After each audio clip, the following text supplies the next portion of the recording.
two-time Olympian Courtney Hurley. Courtney, you are the anchor of your women's épée squad. You won with that squad an Olympic bronze medal in London. What kind of mentality is required for that anchor position, and how do you kind of harness that? The anchor position is one of the hardest positions in fencing, if not like all aspects of life. You have all the pressure of winning or losing. If you're down, you have to catch up. If you're up, you have to keep ahead, and you win it or lose it for your whole team. So it's a lot of weight on your shoulders, and I mean, there's a lot of people who can't do it because they can't handle the pressure. So I kind of thrive off that pressure. Thankfully, I can work off pressure. So also what helps is that I want to win more than anything, and in that position even more so for my teammates and myself. It's awesome to win with your teammates. So I thrive off of pressure and wanting to win so badly, and having a very aggressive fencing style to go get touches.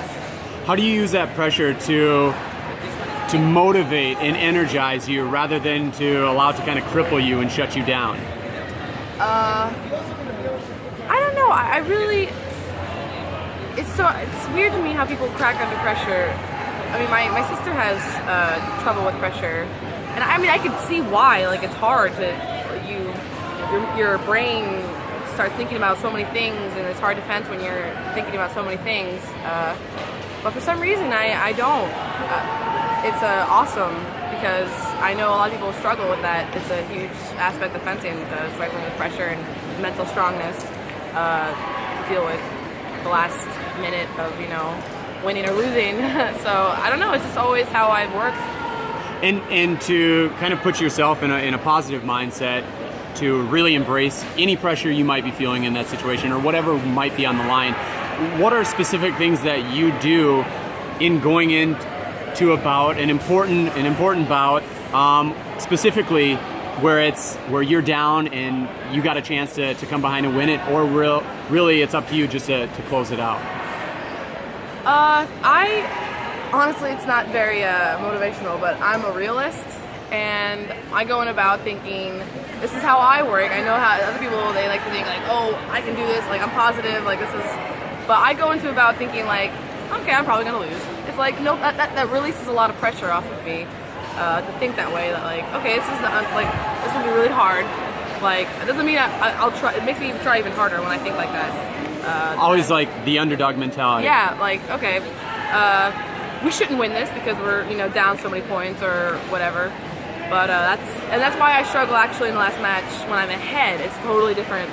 Like, I'm usually never ahead in the last match, but sometimes I have been, especially in the bronze medal match against Russia. That was one of the first times probably like in a very long time that I was ahead, and you could see the difference in my mental game and what I was doing, as opposed to when I got down against Russia. I changed totally.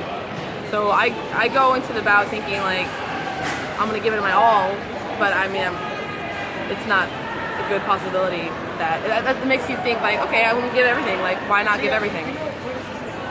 With fencing that bronze medal bout against Russia in London 2012, how long have you been in this anchor position? I mean, even outside of Team USA, at Notre Dame, or even before when you were younger? Honestly, since I can remember. I mean, I was 14, I guess, when I made my first senior national team. 14. Yeah. So you're still very young. You're what, like 25? 25, yes. So you're a 11-year veteran of the sport, 11 senior national national teams. Yes. And I think you're only allowed to make it when you're 13. Is the youngest. You're allowed to make it. You're not allowed to fence when you're younger than that. So, and when I fenced also for juniors team, I fenced anchor match. I don't know. I've always done it. I don't know how the decision came to that. Why I did it, but I just have the natural kind of game for it. So. Speaking of having that natural kind of mindset, a lot of people I talk to about the Hurley sisters talk about that just fierce mentality to win, that if put in a cage with a gorilla, doesn't matter, you're gonna claw, scratch, bite, you're gonna fight your way out there. And that really comes through in your fencing, that regardless of the situation, regardless of your physical health, regardless of your coaching situation, you go out there, you fight every bout, doesn't matter who it is, where it is. Where does that come from? I don't know. Ever since I was young, I love to win and I hate to lose. I think my hatred of losing is higher than my wanting of winning. I hate losing so much, and you gotta fight so hard to not lose. So I think Kelly the same way. That we both hate losing. And are you aware of that or thinking that in about where I am not going to lose this? And it's just any time you're put in a situation where it's close, where they've really close distance, they're close in on you, you're kind of back and forth, you're just like, no way. Yeah, that's actually probably what happens a lot in the anchor match, that I'm like, I don't want to lose. And even worse, like in a team match, because you're, like I said, fencing for everybody, and like, I don't want to lose, so I fight so hard to not lose. With two mentalities like that in you and your sister Kelly, how tense do bouts get at Alliance, before, when you overlapped at Notre Dame, or whenever the two of you are bouting?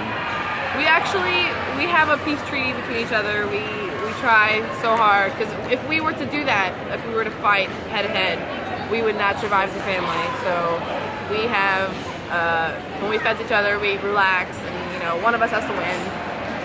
So we try not to take it personally, and we try not to, because if we do that, we would, because we're so close right now, and the only reason why we're so close is because we are able to work that out.